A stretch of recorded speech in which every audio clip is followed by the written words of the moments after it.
শক্তি। দেবী দুর্গা শক্তি, ধ্বংস, রক্ষা ও মাতৃত্বের প্রতীক। তার 10 হাতে 10টি অস্ত্র বিরাজমান।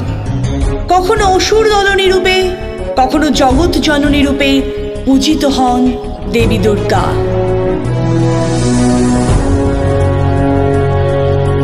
নমো দুর্গে, নমো দুর্গে, নমো দুর্গে, নমো দুর্গে, নমো দুর্গে, নমো দুর্গে, নমো দুর্গে, নমো দুর্গে, নমো দুর্গে, নমো দুর্গে, নমো দুর্গে, নমো দুর্গে।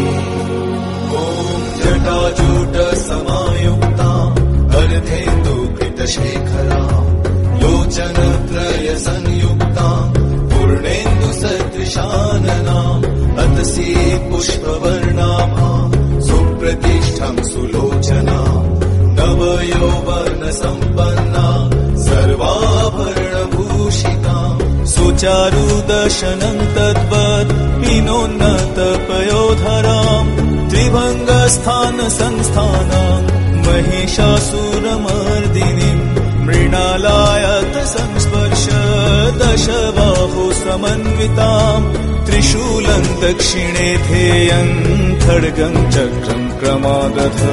नमो दुर्गे, नमो दुर्गे, नमो दुर्गे, नमो दुर्गे,